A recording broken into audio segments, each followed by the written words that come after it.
E rickshaw के लिए block में बोला था आपने आपसे? नहीं, वो इसमें बोला गया था कि एक रिक्शा लेना है। जी। लेने के लिए फिर बोला गया कि जैम पोर्टल से लेना है, तो जी। जैम पोर्टल से अभी तक किसी का रिक्शा आ ही नहीं पाया है, आर्डर नहीं हो पाया। अच्छा। ये वजह सचिव साहब बता सकते हैं किस वजह से नहीं आ पाया। सचिव साहब से बात करा सकते हैं कॉन्फ्रेंस पे आप? जी देश जी है अपने यहाँ। जरा हो सके तो बात करा दीजिए हमारी कॉन्फ्रेंस में। जी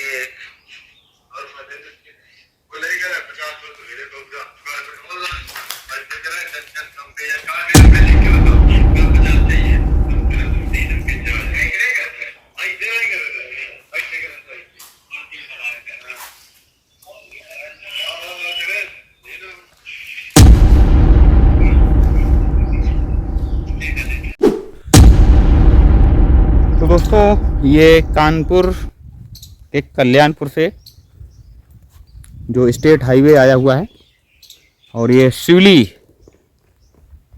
कस्बे में, कानपुर देहात के शिवली कस्बे में यानी कि बेला रोड में मिला है आकर के। तो इस स्टेट हाईवे से ये इस गांव की दूरी जो पड़ती है ये शुक्लनपुरवा बोलते हैं। लगभग स्टेट हाईवे से ये 2.5 किलोमीटर की दूरी है, बामुश्किल 2.25 किलोमीटर होगा। और ये शुक्लनपुरवा जो मजरा है ये ग्राम सभा कानपुर देहात के अंतर्गत ब्लॉक मैथा की ग्राम सभा बागपुर है और उसका मजरा ये शुक्लनपुरवा है जहाँ पर ये डंपिंग ग्राउंड बना हुआ है। तो विकास का वही खाका आप लोगों को दिखाते हैं कि विकास की ये देखिए एकीकृत ठोस अपशिष्ट विकासखंड मैथा ग्राम प्रधान श्रीमती अर्चना देवी, और ये उनका कॉन्टैक्ट नंबर है। और ये ठोस अपशिष्ट ग्राउंड बना हुआ है, ये देख सकते हैं आप लोग। थर्माकोल अपशिष्ट गीला कूड़ा हरे कूड़ेदान में, सूखा कूड़ा नीले कूड़ेदान में, ये इस तरह से, परंतु यहाँ पर कूड़ा आपको नज़र नहीं आएगा। और ये देख लेते हैं कि स्वच्छ भारत मिशन, ये देखिए स्वच्छ भारत मिशन, और स्वच्छ भारत मिशन में जो कूड़ेदान है यानी कि जो कूड़े के लिए जो डंपिंग के लिए बना हुआ है वो भी स्वच्छ है, कूड़ा नज़र नहीं आएगा क्योंकि नाम ही स्वच्छता है। भस्मक कक्ष है ये, और कूड़ा कूड़ेदान में, गली में न मैदान में। ये देखिए, तो कूड़ा यहाँ पर गली मैदान में मिलेगा और कूड़ेदान में यहाँ पर कुछ भी नहीं मिलेगा। यहाँ का कूड़ेदान बिल्कुल स्वच्छ मिलेगा क्योंकि कूड़ा ऑलरेडी गली में उपलब्ध है, गली में पड़ा हुआ है। और स्वच्छता अपनाएं, बीमारी को भगाएं। और ये कूड़ेदान की स्वच्छता जो है, इससे शायद बीमारी जो है समाज में नहीं रहेगी। ये एल्युमिनियम अपशिष्ट स्वच्छ रहें, स्वस्थ रहें। ये एल्युमिनियम अपशिष्ट यानी कि जो कागजों में जो रजिस्टर में चल रहा है वही स्लोगन यहाँ पर है। और ये देख सकते हैं कांच का अपशिष्ट यहाँ पे डाल सकते हैं, परंतु कुछ भी अपशिष्ट यहाँ पे नज़र नहीं आ रहा है। और जैविक अपशिष्ट, ये जैविक अपशिष्ट का बना हुआ है, परंतु यहाँ पर कुछ भी अपशिष्ट के नाम पर कुछ भी नहीं है, सिर्फ स्वच्छता और स्वच्छता और मात्र स्वच्छता यहाँ पे नजर आएगी। ये देख सकते हैं। अन्य मिश्रित अपशिष्ट, ये देखिए, ये जितना भी, ये देखिए लत्ता कपड़ा अपशिष्ट, यहाँ पर कुछ भी नजर नहीं आएगा, सारा का सारा सब स्वच्छ है। और ये शुक्लनपुरवा बोलते हैं।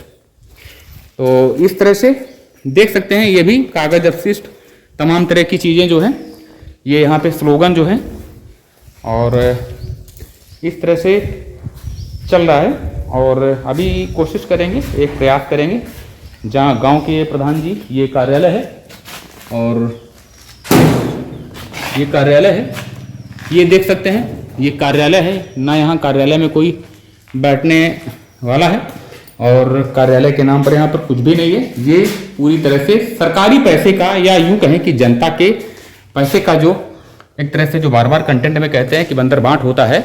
और यदि बंदर बांट नहीं है तो फिर ये क्या है कि ये अपशिष्ट कूड़ा का जो अपशिष्ट केंद्र है, तो कूड़ा यहाँ पर कलेक्शन नहीं हो रहा है।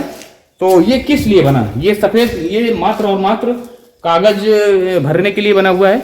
ये मात्र जो आंकड़े विधानसभा में और हाउस में यानी कि संसद भवन में जो आंकड़े दिए जाते हैं उनके लिए बना हुआ है क्या?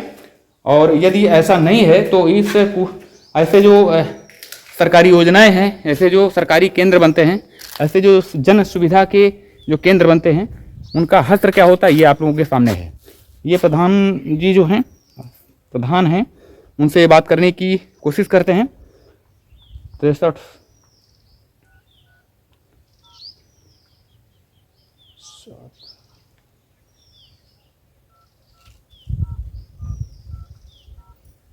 देखते हैं, प्रधान जी से बात करके जानने की कोशिश करते हैं।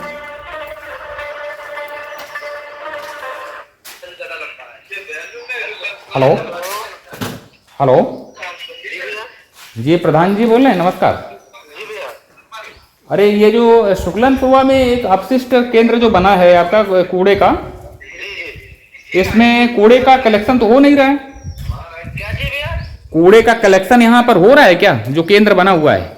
अभी तो नहीं हो पा रहा है। ये कितना समय हो गया प्रधान जी बने हुए? बने हो गए इसको दो महीने तक हो गए। अच्छा, तो ये कूड़े का कलेक्शन कैसे होगा, क्या प्रक्रिया है बताई गई आपको? तो जी गाड़ियां नहीं है ना, अभी गाड़ी कोई है नहीं यहाँ पे। वो ई रिक्शा का वो हैंड वाली गाड़ी है, अब वो पड़ता है दूर, और ई रिक्शा के लिए बोला गया था, ई रिक्शा अभी आया नहीं है। ई रिक्शा के लिए ब्लॉक में बोला था आपने, आपसे? नहीं, वो इसमें बोला गया था कि एक रिक्शा लेना है। जी। लेने के लिए फिर बोला गया कि जैम पोर्टल से लेना है, तो जी। जैम पोर्टल से अभी तक किसी का रिक्शा आ ही नहीं पाया है, आर्डर नहीं हो पाया। अच्छा। ये वजह सचिव साहब बता सकते हैं किस वजह से नहीं आ पाया है। सचिव साहब से बात करा सकते हैं कॉन्फ्रेंस पे आप? जी जी है अपने यहाँ। जरा हो सके तो बात करा दीजिए हमारी कॉन्फ्रेंस में। जी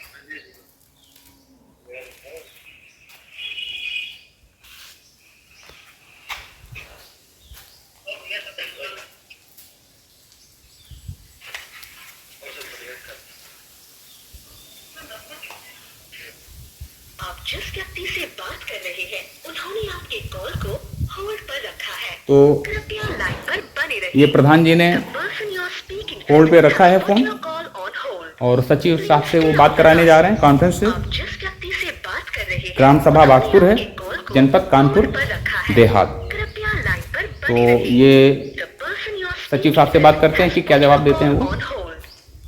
और ये कूड़ा जो जिस व्यक्ति से बात अपशिष्ट उन्होंने आपके कॉल को केंद्र बना हुआ है, कृपया लाइन पर बने रहिए। तो ये अपशिष्ट ग्राउंड का जो हाल है वो आप लोग देख सकते हैं। हेलो हेलो भैया जी, वो फोन उठा नहीं रहे हैं। अच्छा, तो ये उनसे जरा जानकारी कीजिए कि ये कब तक सही हो जाएगा, ये कहाँ, ये कूड़े का कलेक्शन ये कब तक प्रारंभ हो पाएगा, ई रिक्शा कब तक आएगा? जैसे फोन उठाते हैं तो हम आपको बताते हैं जी। अभी कोई इस बारे में बात नहीं हुई आपकी? जी अभी तो पहले बात हुई थी, तो गाड़ी वाला मामला चल रहा था जी। आगे तो कंप्लीट हो गया था, तो उन्होंने बोला कि जनरल पोर्टल से लेना है। अच्छा तो जी। गाड़ी आ जाए, क्योंकि गांव से दूर बना हुआ है वो। जी जी जी कम से कम 2 किलोमीटर दूर है जी। कि पास में कहीं जगह मिल नहीं रही थी। तो ये जो कूड़े, दूर है। प्रधान जी ये जो कूड़े का कलेक्शन जो लोग करेंगे उनके लिए क्या व्यवस्था है, जो मानदेय तय होगा, जो कहाँ से जाएगा? जी सर। ये जो कूड़े का कलेक्शन लोग करेंगे तो उनका जो मानदेय होगा वो कहाँ से दिया जाएगा? ग्राम सर ये जो कलेक्शन जो घरों से लिया जाएगा सर, तो उनसे इसके लिए बोला गया था कि नहीं, जो 30 रुपए या 50 रुपए इस तरह का बोला गया था कलेक्शन करने के लिए। अच्छा, उसी के द्वारा इनको मानदेय दिया जाएगा। अच्छा, तो ये नियुक्ति आपने कर ली जो कूड़ा के जो कलेक्शन करेंगे? जी स्वयं सहायता समूह से है, एक महिलाएं अच्छा। कुछ की गई वहाँ। अच्छा। उसके लिए। और प्रधान जी क्या आपके बागपुर ग्राम पंचायत में क्या कार्य हो रहा है, फ्लोर पे क्या कौन सा कार्य चल रहा है इस समय?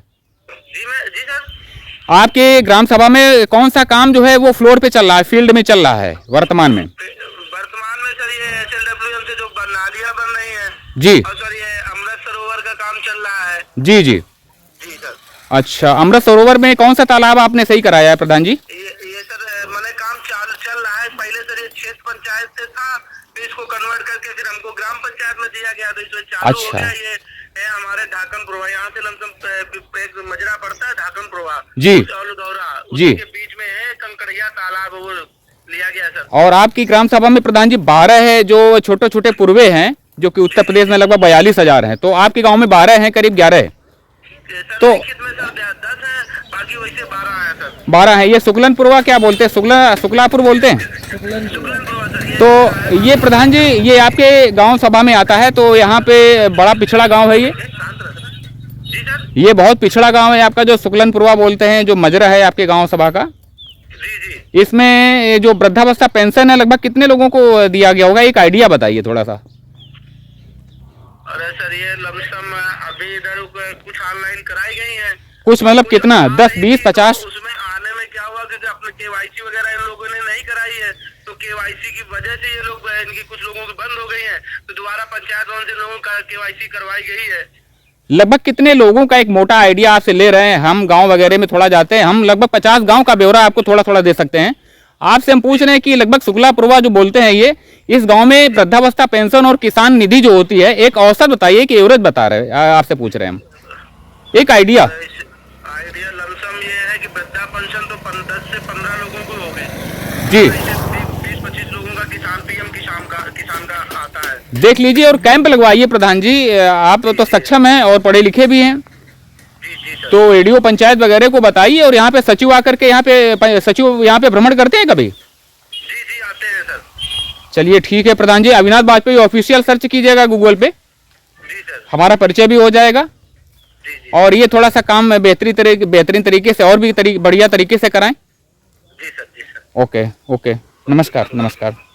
तो ये प्रधान होते हैं गांव के, जो कि हिपोक्रेट्स बने रहते हैं, और एडीओ पंचायत से लेकर के जितने ब्लॉक के अधिकारी होते हैं वो भी हिपोक्रेट्स बने रहते हैं, और जितना नीचे का दायरा, नीचे से लेकर के जितना भी ऊपर का दायरा होता है, सारे के सारे दरियाई घोड़े बन जाते हैं, और उनके कानों में जनता की आवाज़ की जू तक नहीं रहती है। तो ऐसी एक छोटी सी रिपोर्ट है। ये देखा आप लोगों ने, ये डंपिंग ग्राउंड बना हुआ है, शुक्लनपुरवा बोलते हैं, और ये बहुत ही इंटीरियर का गाँव है। वैसे ये स्टेट हाईवे जो गया है, ये Kalyanpur to Sivli Bela road मिला जाकर के, इससे बामुश्किल 2 किलोमीटर की दूरी पे ये छोटा सा गांव जो है ये पड़ता है। और इस गांव की स्थिति आप लोग देख सकते हैं। माननीय उप मुख्यमंत्री माननीय केशव प्रसाद मौर्य जी, जो ग्रामीण मंत्रालय आपके अधीन आता है, तो सबसे बड़ी चीज ये आ जाती है कि उत्तर प्रदेश के लगभग 59,000 से भी अधिक जो ग्राम पंचायतें हैं, उनमें जो छोटे पुरवे होते हैं 42 से 45,000, उनकी दशा को आप लोग कैसे नजरअंदाज कर सकते हैं। जबकि स्थिति यह है कि अभी हमने इस रास्ते में देखा कि इस रास्ते में लगभग 2-3 पोल जो हैं वो इस स्थिति में है कि कभी अगर तूफान आ जाए, आंधी आ जाए, तो वो पोल भी गिर जाएंगे। तो ये एक छोटी सी रिपोर्ट कैसी रही, इसके बारे में आप लोग अवश्य प्रेषित कीजिए। और ये जो कारवां है कि माननीय सांसद जी को कितने गांव के लोग और गांव के कितने % लोग जानते हैं, तो ऐसे उदासीन जनप्रतिनिधियों के लिए सजा कौन सी होनी चाहिए, जिनको कि पार्टियां बार बार उनको टिकट देकर के चुनाव लड़ा देती हैं।